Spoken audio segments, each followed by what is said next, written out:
Marie, and today we are continuing on with Lesson 39 from A Course in Miracles.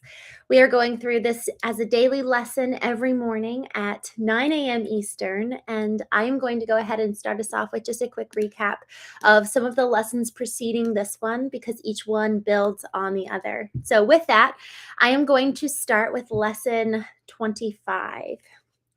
Lesson 25. I do not know what anything is for. Lesson 26. My attack thoughts are attacking my invulnerability. Lesson 27. Above all else, I want to see. Lesson 28. Above all else, I want to see things differently. Lesson 29. God is in everything I see. Lesson 30. God is in everything I see because God is in my mind. Lesson 31. I am not the victim of the world I see. Lesson 32, I have invented the world I see. Lesson 33, there is another way of looking at the world. Lesson 34, I could see peace instead of this. Lesson 35, my mind is part of God's. I am very holy. Lesson 36, my holiness envelops everything I see. Lesson 37, my holiness blesses the world. Lesson 38, there is nothing my holiness cannot do. Lesson 39, my holiness is my salvation. If guilt were hell, what is the opposite? Like the text for this workbook was written, the ideas used for the exercises are very simple, very clear, and totally unambiguous. We are not concerned with intellectual feats or nor logical toys. We are dealing only in the very obvious, which has been overlooked in the clouds of complexity in which you think. If guilt is hell, what is the opposite? This is not difficult, surely. The hesitation you may feel in answering is not due to the ambiguity of the question, but do you believe that guilt is hell? If you did, you would see at once how direct and simple the text is, and you would not need a workbook at all. Practice to gain what is already his. We have already said that your holiness is salvation of the world. What about your own salvation? You cannot give what you do not have. A savior must be saved. How else can he teach salvation? Today's exercises will apply to you, recognizing that your salvation is crucial to the salvation of the world. As you apply the exercises to your world, the whole world stands to benefit. Your holiness is the answer to every question that was ever asked, is being asked now, or will be asked in the future. Your holiness means the end of guilt, and therefore the end of hell. Your holiness is the salvation of the world and your own. How could you, to whom your holiness belongs, be excluded from it? God does not know unholiness. Can it be he does not know his own son? A full 5 minutes are urged for the 4 longer practice periods for today, and longer and more frequent practice periods are encouraged. If you want to exceed the minimum requirements, more rather than longer sessions are required, although both are suggested. Begin the practice periods as usual by repeating today's idea to yourself. Then, with eyes closed, search out your unloving thoughts in whatever form they appear. Uneasiness, depression, anger, fear, worry, attack, insecurity, and so on. Whatever form they take, they are unloving and therefore fearful. And so it is from them that you need to be saved.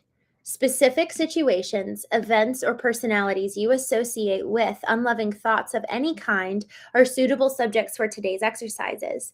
It is imperative for your salvation that you see them differently. It is your blessing on them that will save you and give you vision.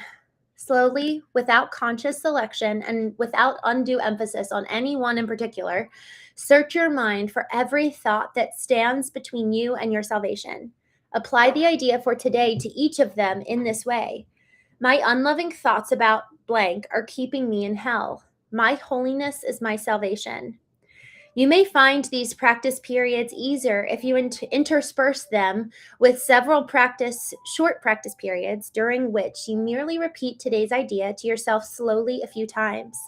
You may also find it helpful to include a few short intervals in which you just relax and do not seem to be thinking of anything.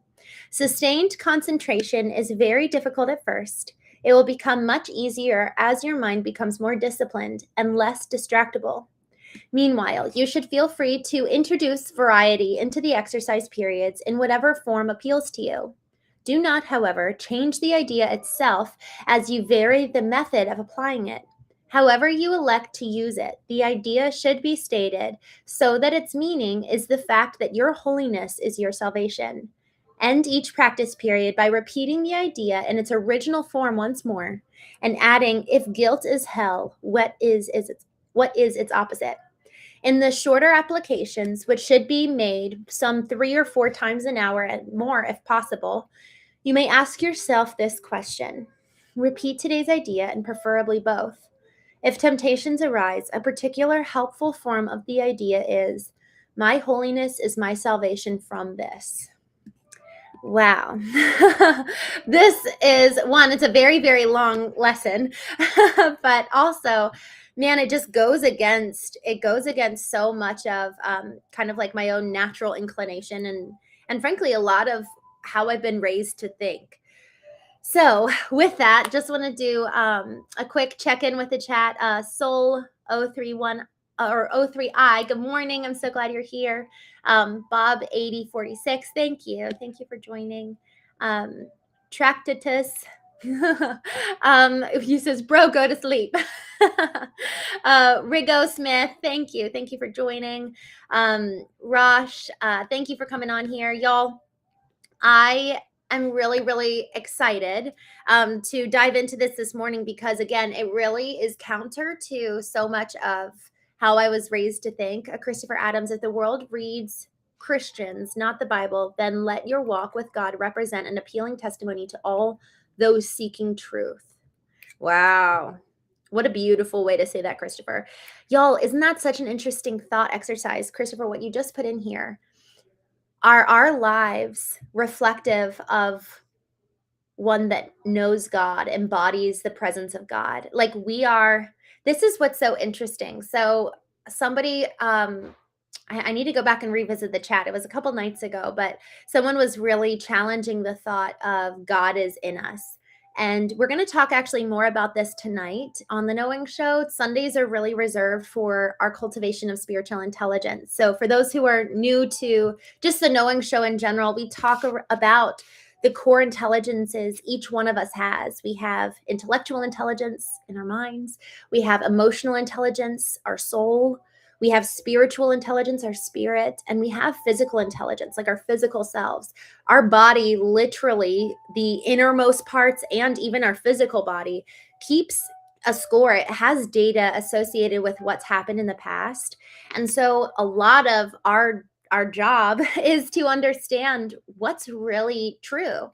What is my experience? And then how do I allow for freedom mentally, freedom emotionally, freedom physically, so that I can really live into my own potential. But in order for us to do that, sometimes we actually have to go back to the genesis, go back to the root moment and the originating experience, heal that so that that moment in the past doesn't hold power over me in the present. And if we don't heal it, we end up projecting the past onto the future. So we look at the future with a place of fear. And there's something around this that's so important because we're able to proceed with freedom and with hope when we've healed from the past. But otherwise, we're just going to keep projecting all this fear when we think about the future. And we can't actually move forward with a hope and a faith that something's going to be different. It's just a fear. I'm going to keep repeating the past pain that I know. So if we want to introduce something new, we have to do the deprogramming first to implement a new program. And so some of this, for today is really looking at these old programs, specifically in relation to what are our views around God? How are we taught to experience God? How did we experience God? And frankly, y'all, I think it's important for each one of us to, since Sundays are dedicated to emotional or spiritual intelligence, and even this morning's show, it's really dedicated to the cultivation of our spirit, because spirit so much is that what allows for intuition to have a voice, and not just our own intuition, but also hearing what God has to say, understanding the voice of God versus the voice of fear, because they sound different. Like the voice of love is very different than the voice of fear. And so that's partially why we spend time cultivating spiritual intelligence, is so that we can hear the guidance of the Lord in our lives. And also, we then have power to say, to look at fear and say, nope, I'm actually not going to let you run the ship. I'm going to take over, and I'm going to stand at the helm, because I know who I am, and I know whose I am, and I know where I'm going. And maybe we don't know exactly the finite direction, but y'all, I really, really love this concept of doing this work, because man, freedom's on the other side of it. Emotional freedom, spiritual freedom. And apart from looking at the past, a lot of times there's past programming that's really blocking us from relationship and connection with God, and relationship and connection with other people, much less so connection with ourselves. All right, I'm just jumping in here in the chat. I forgot today is Sunday. Where am I? What am I doing? Jeremy, thank you for I'm so glad you're here. I'm so glad. I feel like this is perfect. Ambrose T. Oh, I'm so glad to see you. I'm doing well. I'm glad you're here. Cold 56, 97. C. Martin Love. Lord, be with me today and protect me from all harm. Strengthen me to follow your call to love and to serve. I love that. That's so beautiful. I'll pray that for myself too, and for all of us. So I'm so sorry you're sick today, Ambrose Tees. I'm so sorry.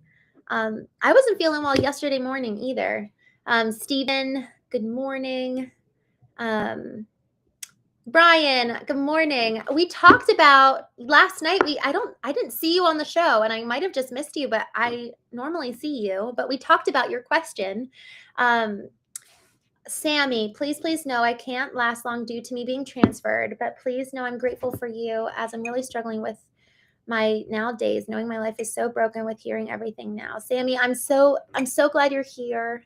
And I've been thinking about you a lot, Sammy. For those of you who don't know Sammy, we all met Sammy, and we've all been kind of getting to know each other over these last couple of weeks. But Sammy jumped on a couple weeks ago and shared about an accident that he had a couple years ago, and how that's really, really impacted his life today. And so he'll tune into these morning shows with his nurses.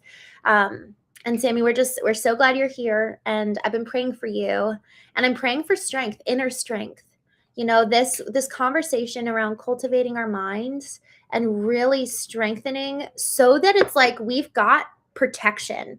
I've thought about this a couple years ago, and I haven't talked about it too much on the show, but I think of our minds like a battlefield. Like we're going to war with every single thought that comes, and it doesn't need to be exhaustive or anything, that strenuous, but akin to, okay, every thought that comes in, we actually need to have a sentry over our minds, where it's like, oh, let me take that thought, pull it out, examine it, and be like, oh, yes, that stays, or oh, no, that goes. And when we start recognizing that every thought needs to be examined and weighed, and then we get to kick it out before it seeps in, because once a thought hits us and we allow it to stick around, it kind of passes down into our heart and into our soul, and then it effectively comes out of us. And there's this verse that says, you shall know a tree by its fruit. So everything that comes out of us, every word that we speak, reflects a thought that we have, and a part that's, frankly, we're allowing to cultivate inside of us.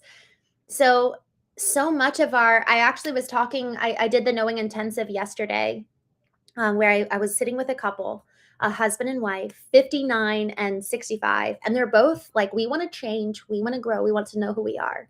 And so we're sitting having this conversation, and the woman is reflecting. She's sharing some really, really honest things. And she says that she feels like her home, she said it feels like a prison. And she says that, I feel like, you're in one room, we've got a neighbor down the hall, I can't go outside because they live in a condo. And she said it feels like a prison. And then this is my job, which is difficult, but I told her, I was like, I think what this is a really good opportunity for you to do is to take your external surroundings and use it as a mirror. What's going on inside of you? And she had mentioned earlier that she felt like she wasn't strong mentally. She wasn't peaceful. And so the external chaos around her actually mirrored the internal chaos. And y'all, so much of what we don't like in our external world is really a mirror and a reflection of us on what's going on internally. And so, I mean, I've experienced this just this past week. I was feeling actually kind of that same chaos. And it was because I hadn't actually taken the time that morning and early, like that whole week. Last week, I didn't do a great job getting vertically aligned.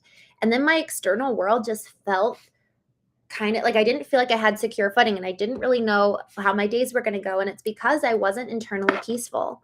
So when our internal state isn't aligned, and when I say alignment, for those of you who have been hanging out with us on a daily basis, you know this, but for those who are new, when I say vertical alignment, I mean bringing our beliefs, behaviors, mindsets, attitudes, everything, all these disparate parts of us into alignment under our own ideal. Again, knowing who we are and whose we are and where we're called to go. And all of that, everything inside of me actually needs to become under the submission of that superordinate principle. And so if I'm experiencing in the external world that there's a lot of chaos, and then I need to actually, it's my responsibility to go inward and say, how is all of this a mirror for me? How is this a mirror for me to recognize, I'm actually not walking in peace. I'm not walking in love. I'm actually in fear. So then what ends up happening is that our external life, we actually may still have some chaotic circumstances, but man, when we're approaching it with a degree of peace, we feel in control of ourselves, even if the external world, I think, what was it, you, Brian, or Christopher? I don't remember. Somebody put in the quote or the song lyrics from Amazing Grace. When sea billows, what is it? When sea billows roll, whatever my lot, thou hast taught me to say it is well with my soul. So even when everything around me is going crazy. No, it's not Amazing Grace. It is well. That's the lyrics of the song. It is well. What a beautiful hymn.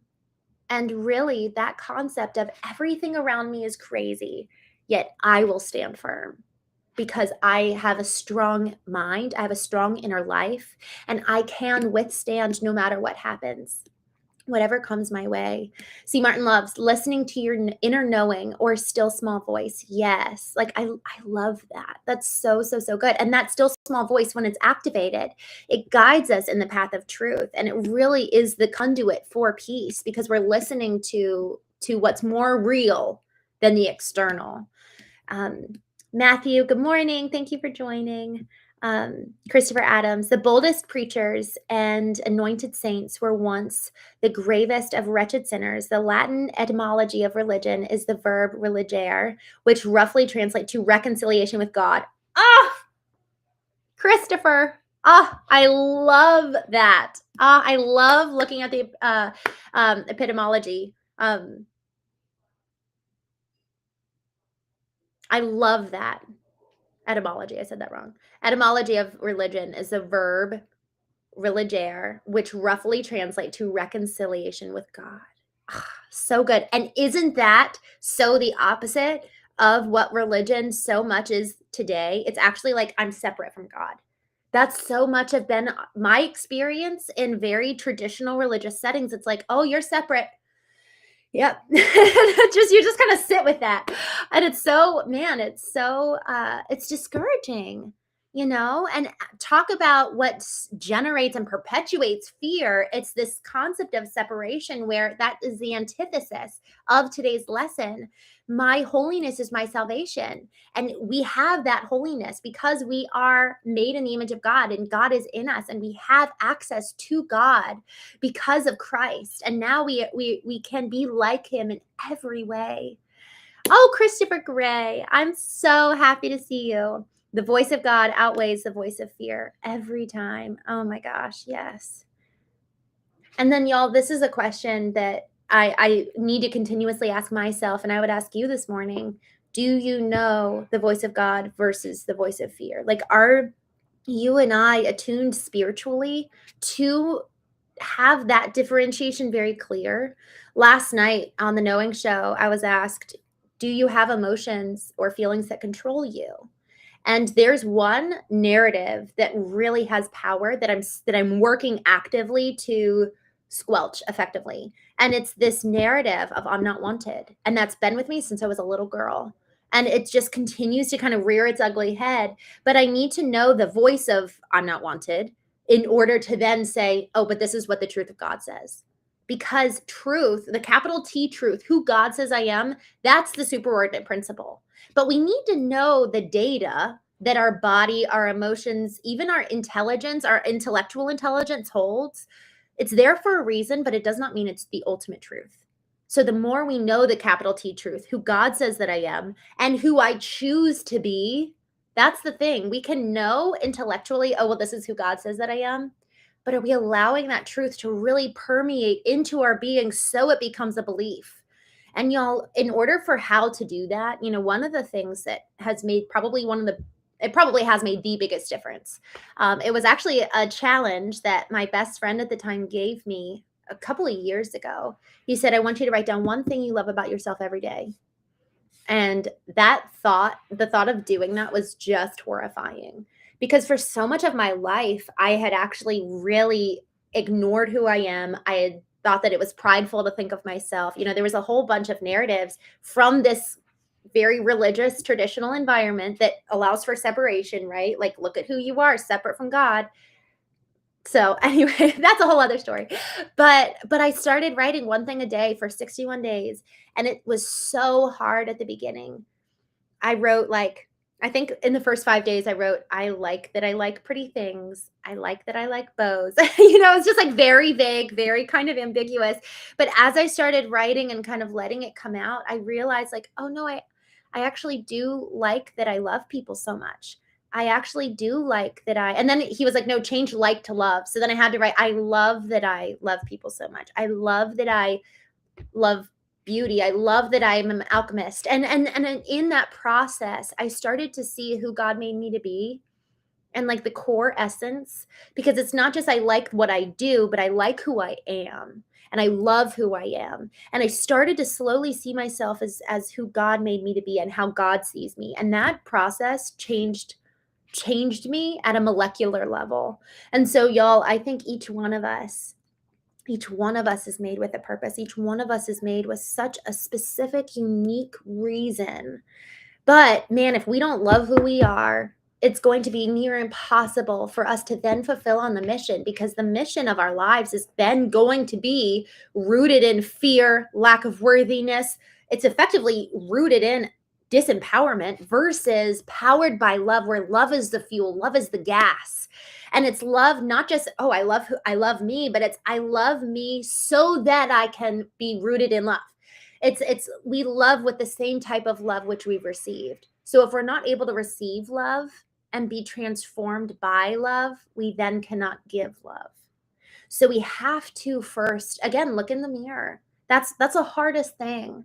That's the hardest thing is, am I actually allowing for what's going on in the external world, my external relationships? What is that teaching me about me?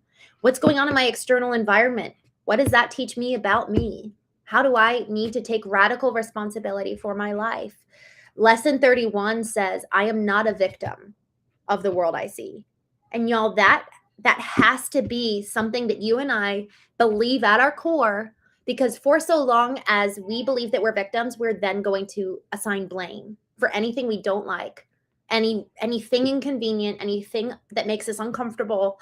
We're just going to point the finger rather than looking at the four that point back at us.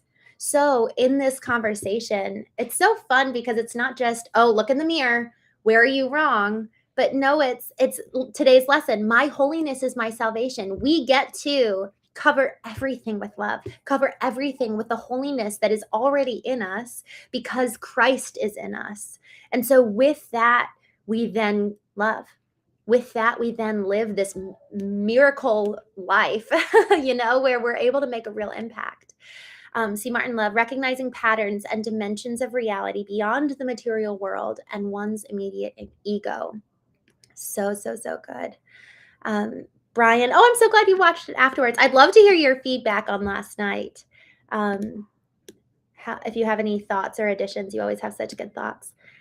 Christopher Adams, it is true. Look at St. Paul. He was once Saul of Tarsus, and what he did is drastically different to who he became. For those of you who don't know that story, it's this guy who was like acting in the name of God, which I think actually is a lot of religious tradition, acting in the name of God, living a certain way, doing all these things because he was acting out of religion.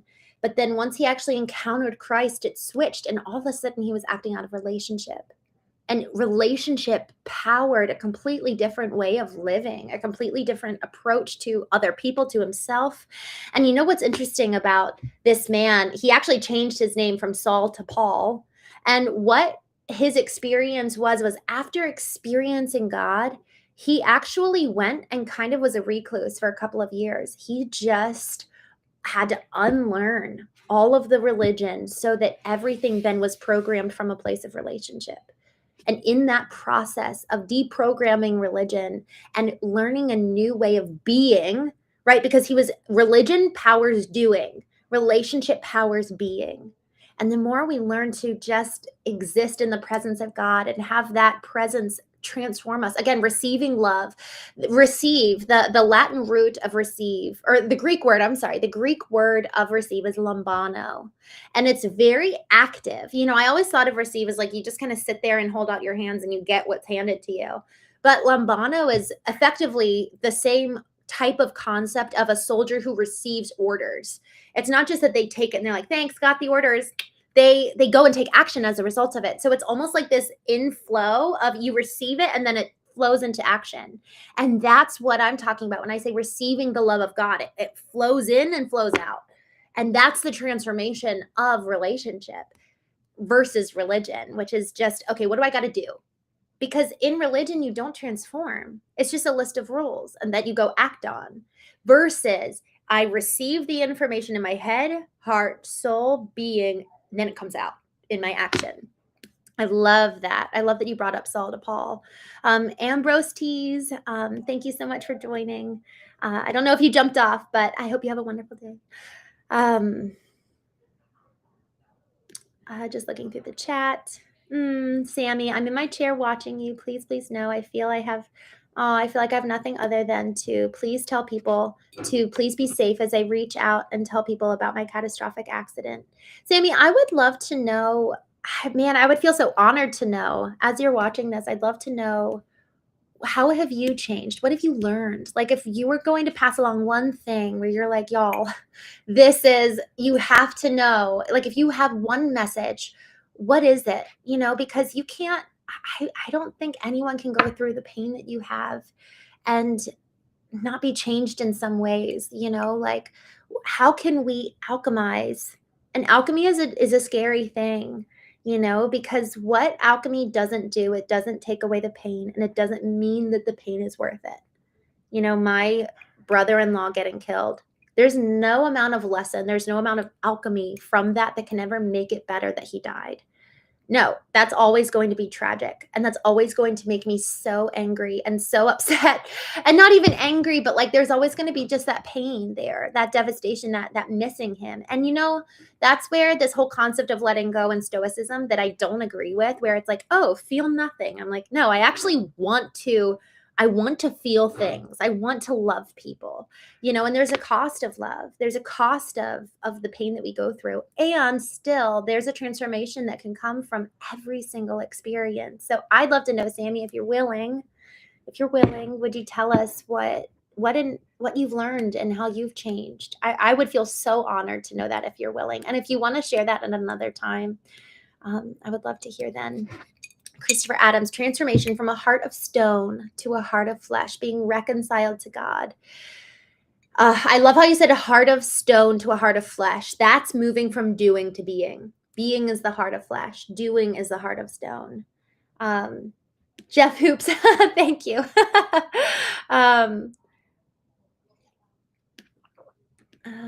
Just looking through here.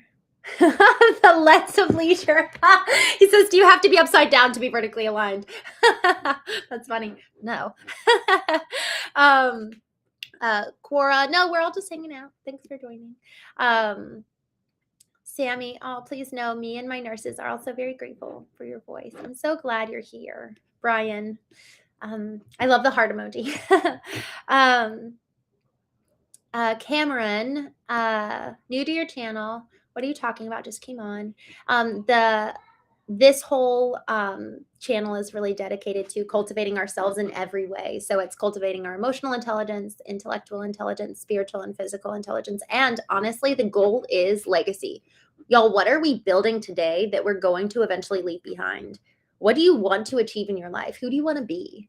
And that question, I don't think we can ask it enough. Yesterday, while I was doing the knowing intensive with this couple, again, 65 years old, 59 years old, I'm amazed that they're willing to have these conversations. We looked at our 3-year vision, and I did it with them. I like engaging in the process because it helps me time out, how long each exercise is going to take. And frankly, I cannot vision enough, and look at the past enough, and be present. And as I was doing that, I just realized, I was like, man, my vision for 3 years keeps growing and keeps getting bigger because the degree of our dreams, the height of our dreams, the strength and grandeur of our dreams pull us higher to who we need to be to fulfill those. So if we're dreaming small, we're inevitably going to be small versus I have to level up to match this dream. So dreams, big dreams. um, Sammy. Oh, being told my neck was so badly broken and being told I'll never walk again makes everything in my life so broken. As I was so active, I was so alive, but hearing my diagnose every day from my team, I'm just scrolling down. It just breaks my heart and soul. Oh, gosh. I'm just scrolling down to see, because I know I asked you a question. Okay, I don't see a response yet, but I cannot imagine. Sammy, God bless you, truly. And y'all, I just want to emphasize, and Sammy, there's something about empathy where you feel so deeply for that person. You're putting yourself in their position. And then compassion is you take action on that empathy. And so I would love, as I'm saying, like, what have you learned? That allows for us who are really feeling the empathy for you in your story. How then can we take action? How can we change? How can we come alongside you, like coming alongside and loving you, and also coming alongside our own lives and changing as a result of you? That is what makes your pain have purpose, is when we can glean so much meaning from you. Sammy, your life has so much purpose. And this is just, I really believe this is the beginning. This is the beginning of a new story, of a new life where people are going to be looking to you in such a way, if you let it. I'm here looking to you and being like, tell me what you've learned. And I really want to know. Okay, let me try this. Pabayata. I need to sound it out. C. Martin Love, practices that increase presence allow the soul to govern the ego, enhancing clarity and compass and compassion. Oh, compassion. Yes. I love that. Presence allows the soul to govern the ego. What a word. That is so beautifully stated. Oh, thank you so much, Cameron. God bless you and love your channel. I have to get up and tend to myself. I need to do the laundry. I'll come back. Good. I love that. Please come back. Let's see. Danny Birch. Have a great day. Thank you. Keep staying positive. I love this. Mavis Chuck, I'm not sure what you mean by that. How do you like people? What do you mean by that? Tell me more of what you mean. Senji's, hello. Thank you for joining. The Christopher Adams says the Stoic philosopher Seneca taught memento mori, which means remember your death. What he meant by that is steward the little time we have on earth in a more meaningful and joyous way. Oh, I love the joyous way, and a meaningful and joyous way. Here's what's I love the integration of those two words, because I have found both in myself where it's like I want to live so meaningfully, where it almost adds this cloud, and it's like, no, my gosh, there's so much joy in the meaning. Love actually yields joy. And this is, since we're talking about spiritual intelligence, I actually this morning, oh yay, I forgot about this until now. This morning, my siblings, well, not all of them, my mom, dad, my sister, and I have this little WhatsApp thread where we send prayers to each other.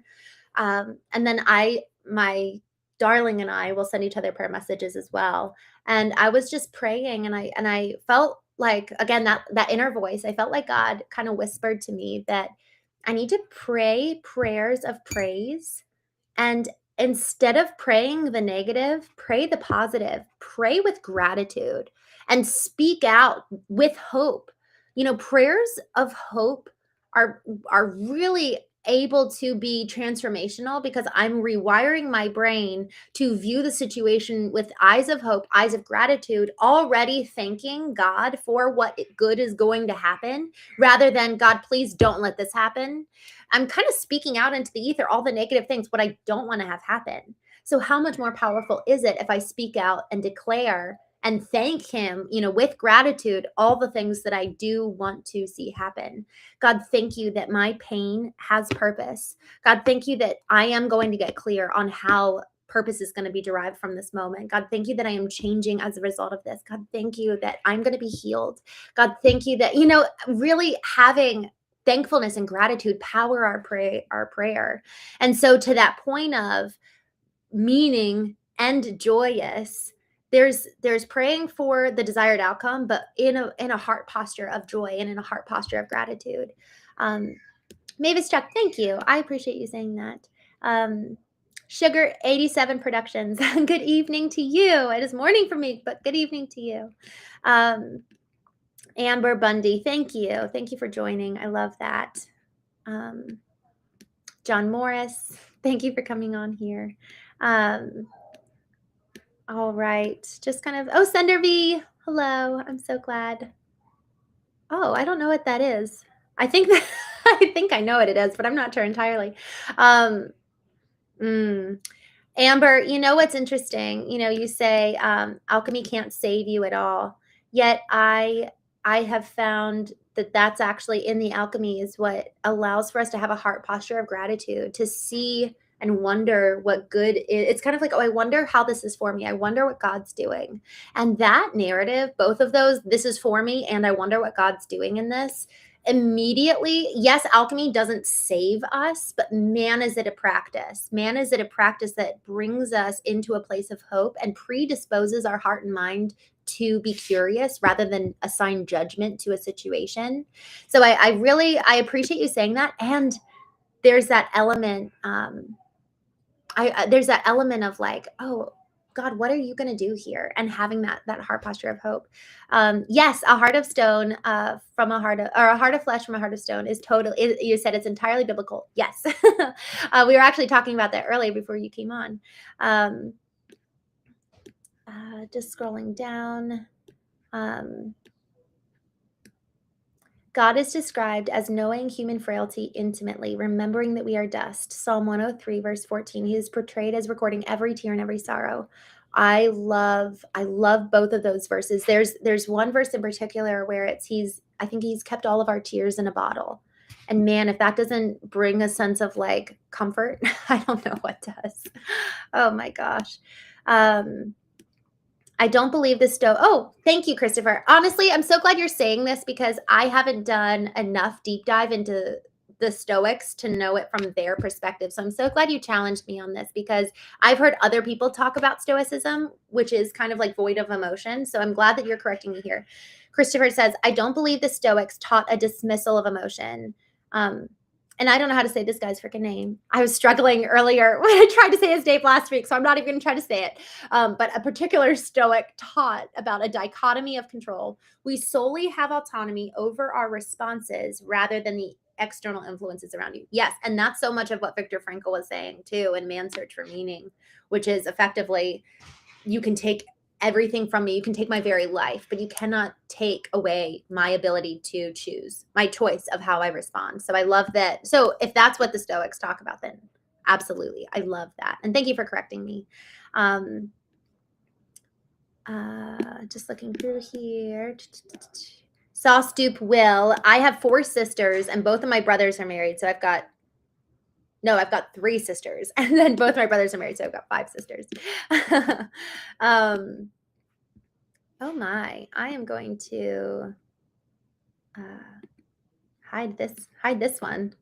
That's not that's not good to see. Oh, James, good morning. I'm glad you're here. Oh my. All right. Did you guys know you can put a user on timeout, which is so cool. Um, all right, y'all. I thank you all so much um, for coming on this morning. This conversation is so important. My holiness is my salvation. Um, really being able to come alive internally. You know, awaken our souls, awaken our spirits, awaken the parts of us that frankly are what God created to begin with. There's so internal family systems IFS is actually a therapeutic process, but it was based on, I think it was 2000 different therapeutic sessions. And so this man created this process based on all of these data points, where from so much research into each individual conversation, many people would kind of talk about these parts. And there's the wounded part, the part that just is really, really hurt. And then there's the protector part, the part that's more so controlling. Then there's the firefighter part, which is actually like to put out the fire by way of trying to distract from the pain. They'll try to use humor or wit or be on their phones. So there's like two ways of protecting against accessing the wounded part, because our nervous system doesn't want us to be hurt and upset. So it will put in these parts of us, the controlling part, the organizational part, the managerial part, to keep our lives so ordered and structured, and then also the distractor part to avoid the pain. And both of those parts are intended to keep us from ever feeling sorrow and feeling the pain. But then there's our true self, who God created.